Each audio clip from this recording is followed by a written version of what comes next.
जो है ना यूनाइटेड नेशन, आप देखें तमाम मुस्लिम कंट्रीज कितना कंट्रीब्यूट कर रही है यूएन को। यूएन का 1% जो बजट है ना, वो ये 57-58 मुस्लिम ममालिक कंट्रीब्यूट नहीं कर रही। ठीक है, हम मेरे ख्याल से 0 पॉइंट समथिंग ये सारे के सारे मुसलमान ममालिक यूनाइटेड नेशन को कंट्रीब्यूट कर रहे हैं। पैसे आप दे नहीं रहे, आपको इंसाफ चाहिए। ये मतलब ये 2 नोबेल प्राइज़ 2 लोगों को मिले हैं, हमने उनका क्या हाल किया है? उनका नाम लेना, हाँ जी, उनका नाम लेना यहाँ गुनाह है। आप उनका नाम ले तो आप पे फतवे लग जाते हैं। तो मतलब ये इस मुल्क में किसी ने क्या करना है? आप देखें उनकी जो है वो बर्थडे थी गालिबन, तो उस ये डॉक्टर अब्दुल सलाम की मैडम, उनकी बर्थडे थी। उनके बर्थडे पे स्टूडेंट्स ने उनकी पिक्चर लगाई और उस पर वो काली स्याही मली थी। तो वो उनके चेहरे पे नहीं, वो आपने साइंस पे वो काली स्याही मली थी, वो आपने एजुकेशन। चलो भाई देखो अब मैं क्या करता हूँ। मैं प्रोफेशन से एडवोकेट हूँ, तो मैं अपने अगर हम प्रोफेशन की एग्जांपल देना तो हमारे लॉ में इंडियन बहुत ज़्यादा आगे हैं। उनकी रिसर्च, उनकी बुक्स, उनकी वीडियोस वगैरह अगर आप लोगों को देखें तो वो तकरीबन हमसे 50 साल आगे हैं। इसी तरह वो हर फील्ड में हैं। ठीक है, और दुनिया जो है वो आजकल प्रोफेशनल को देखती हैं, ऐसे लोगों को जिनमें कोई स्किल्स हो, जिनको कुछ आता हो, जो उस इंस्टीट्यूशन को, उस ऑर्गेनाइजेशन को कुछ कंट्रीब्यूट कर सकते हैं। हम पाकिस्तानी, हमारी वैसी रेपुटेशन ऐसे, हमारे वज़ीर आज़म को एयरपोर्ट पर खड़ा किया जाता है, उनकी 3-3 घंटे तलाशी ली जाती है। सो वो प्राइम मिनिस्टर कुछ नहीं कह सकते, जो चीफ़ एग्जीक्यूटिव है मुल्क का। तो आप सोच सकते हैं कि हमारे मुल्क का मतलब तालीमी हाल क्या होगा। सर ऐसा क्यों है, हम किस चीज़ में पीछे रह गए? और अगर हम भारत की बात करते हैं तो भारत हमसे, भारतीय क्यों आगे निकल गए? देखें, ये चीज़ ना आपको 1947 से ट्रेस करनी है। हमारी जो सबसे जो आप कह सकते हैं शुरू में हमारी बदकिस्मती थी, वो थी कि हमारे जो कायद आज़म रहमतुल्लाह अलैह थे, वो ज़्यादा देर तक सर्वाइव नहीं कर सके। अनफॉर्चुनेटली उनकी बहुत जल्द डेथ हो गई। जबकि वहाँ पे एक बहुत ही प्रोग्रेसिव सोच वाले प्राइम मिनिस्टर आए थे, जवाहरलाल नेहरू। ठीक है जी, उनको 1949 में कॉन्स्टिट्यूशन मिला, हमें कॉन्स्टिट्यूशन जाके 9-10 साल बाद मिला। आप खुद सोचिए, जिस मुल्क का 9-10 साल तक कॉन्स्टिट्यूशन ही ना हो, उनकी क्या डायरेक्शन होगी? ये मेरे ख्याल से ये एक बेसिक वजह है। लेकिन कॉन्स्टिट्यूशन जब हमारा आया है कॉन्स्टिट्यूशन, तो उसके बाद क्या बदलाव आपने देखा है?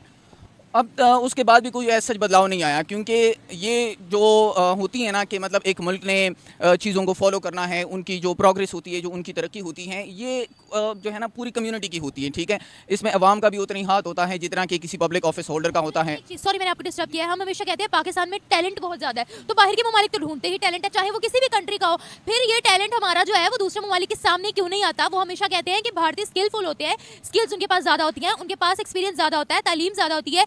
अब इसके बारे में आप क्या कहेंगे? देखिए, कोई परवाह नहीं है मेरे ख्याल। मैडम मैं बिल्कुल नहीं समझता कि इस मुल्क में कोई टैलेंट है। हमारे यहाँ जो टैलेंट है वो ये है कि मिलावट किस चीज़ में कहाँ करनी है, 2 नंबरी कैसे करनी है, ये इन चीज़ों में टैलेंट है। कहाँ से किस तरह से छुपना है, इन चीज़ों का टैलेंट है। एग्जाम हॉल में आप देखें, इस्लामियात के पेपर में लोग चीटिंग करते हैं, कहाँ कहाँ इस्लामियात के उन्होंने वो पीसेज रखे होते हैं, मतलब कोई इंसान सोच भी नहीं सकता। तो ये 2 नंबर कामों में हम पाकिस्तानी 1 नंबर पे हैं, बाकी और कोई टैलेंट नहीं है। एजुकेशन का कोई टैलेंट नहीं है,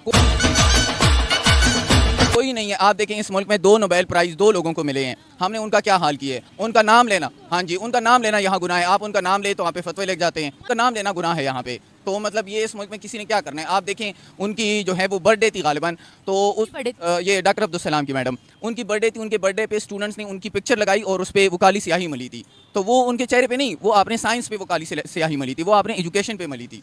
आपने साइंस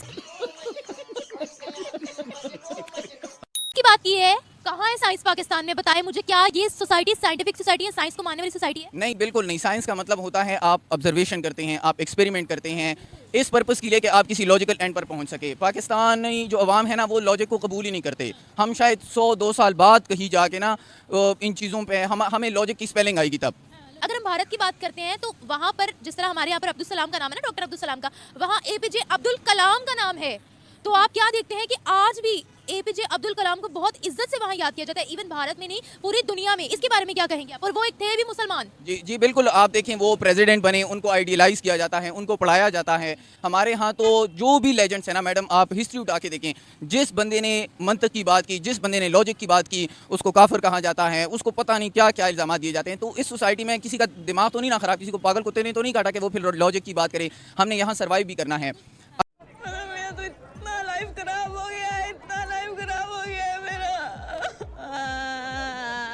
अभी मैं आपको एक एग्जांपल दे दूं, आप देखें इस मुल्क में लोग आने से डरते हैं। आज हम एक पिटीशन तैयार कर रहे थे हेबियस कॉर्पस की, एक मियाँ बीवी बाहर से आए थे दुबई से, ठीक है, उनको एयरपोर्ट पर ही उठा लिया इन्होंने। वजह कोई वजह नहीं है जी, के साथ आज हमने उसके लिए हाई कोर्ट में पिटीशन दायर की है। तो आपको लगता है कि उस पर काम होगा या उस पर ये लोग एक्शन ले सकते हैं? अब देखें इस वक्त जो सूरत हाल है ना मैडम मुल्क में, तो आप जितना चुप रह सकती हैं, जितना चीज़ों को जिस हद तक बर्दाश्त किया जा सकता है उतना बर्दाश्त करें। और जहाँ आपकी बर्दाश्त ख़त्म हो जाएगी फिर वो पाकिस्तान जिंदाबाद की जगह आजकल वैसे ही नया नारा आ चुका है कि पाकिस्तान से जिंदाबाद। तो आजकल पहली बात तो ये मैडम कि अगर आप ये पढ़े ना चार्टर ऑफ यूनाइटेड नेशन, तो इसमें इसके गालिबन आर्टिकल 2 में लिखा हुआ है कि के सारे ममालिक जो हैं वो बराबर हैं, जबकि इसी चार्टर के जो सिक्योरिटी काउंसिल का पोर्शन है वहाँ पे लिखा हुआ है कि 5 ममालिक के पास वीटो पावर है। तो दुनिया के जो अमन और अमान का बेड़ा गर्क करने का ठेका लिया हुआ है ना, वो सिक्योरिटी काउंसिल नहीं लिया हुआ है।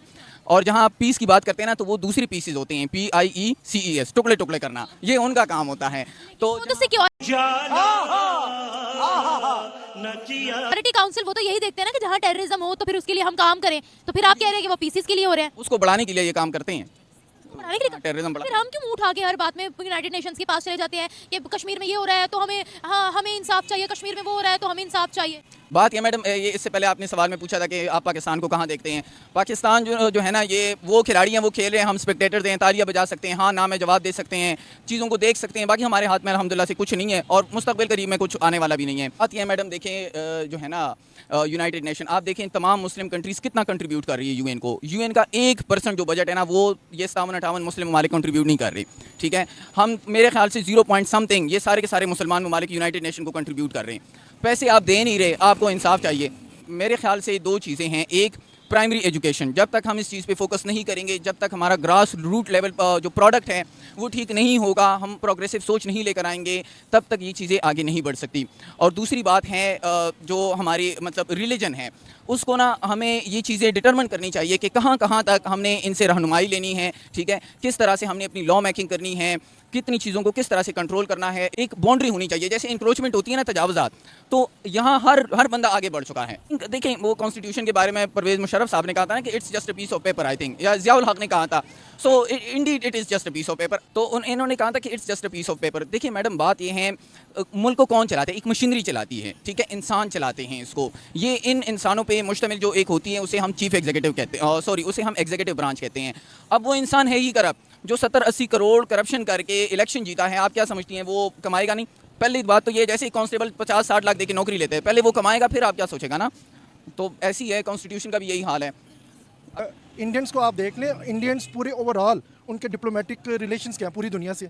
हमारे डिप्लोमेटिक रिलेशंस कितने हैं? मैक्सिमम 57 कंट्रीज से। अच्छा, और 57 अभी हमें प्रेफर तो नहीं करती, आप OIC की बात कर रहे हैं। No, let me explain, not OIC, overall दुनिया में 84 to 50 समथिंग कंट्रीज़ है और हमारे डिप्लोमेटिक रिलेशंस नहीं है पूरी दुनिया के साथ। और जिनके साथ डिप्लोमेटिक रिलेशंस है, आप कंफर्म करें कि क्या वहाँ पे डिप्लोमेटिक्स ही हैं, क्या हमारे सियासतदान बैठे हुए हैं या हमारे दोस्त जनरल्स बैठे हुए हैं? अच्छा, अब एक डिप्लोमेट नहीं होगा तो डिप्लोमेटिक मूव कैसे होगी? आप एक जर्नलिस्ट हैं, अगर आप जर्नलिस्ट नहीं हैं तो आप मेरे साथ क्वेश्चन कैसे रेज करेंगी? आपको कोई आइडिया नहीं होगा। पहले तो हमारे डिप्लोमेट्स ही नहीं है, ठीक हो गया। तो जब हमारे जो डिप्लोमेट्स नहीं है वहाँ पे, तो वो उन तमाम मूव्स को नहीं समझ सकते। मैं छोटी सी एग्जांपल आपको कोट करूँगा। मैं साउथ अफ्रीका में मेरा बिजनेस है, तो पाकिस्तान, इंडिया, साउथ अफ्रीका और कुछ और कंट्रीज़ का वहाँ पे एक टूर्नामेंट था। तो जो हमारे ऑफिशियल्स थे पाकिस्तान की तरफ से क्रिकेट के लिए, उनको सब कुछ सेम क्वेश्चंस किए, but they don't know about English, they don't know how to answer, and they say yes yes yes. अच्छा, मैंने ये अपनी आंखों से देखा कि हमारे लड़के वहाँ पे स्टेडियम की गैलरीज में सोए, स्टेडियम के हॉस्टल्स में सोए, जबकि उन्होंने पूछा कि क्या आपको होटल चाहिए, उन्होंने कहा नो। दूसरी नेशंस एंजॉय कर रही हैं, फिर यस। तो इंग्लिश नहीं आती थी, इंग्लिश नहीं आती थी वो अब, यानी इसके बेसिक, इसकी मेरे कहने का मकसद ये है कि वो अपनी जॉब को समझते ही नहीं थे। अच्छा, जो हमारे यूनाइटेड नेशंस में ऑफिशियल्स हैं, they are not mature, they are not like the Indian diplomats. तो जब वो इंडियन डिप्लोमेट्स की तरह काम नहीं करेंगे, ऑब्वियसली इंडियन आ रहे हैं आगे, तो वो इलेक्ट होके आ रहे हैं, वोट लेके आ रहे हैं, तो जो वोट देने वाले हैं वो उन कन्विंस है, मोटिवेट है। तो हमारे पाकिस्तान का यही एक इशू है, मेरिटोलॉजी। मेरिट नहीं है, पाकिस्तान में नहीं है, पाकिस्तान से बाहर नहीं है। तो जब आप मेरिट नहीं करेंगे तो एट द एंड यही होगा।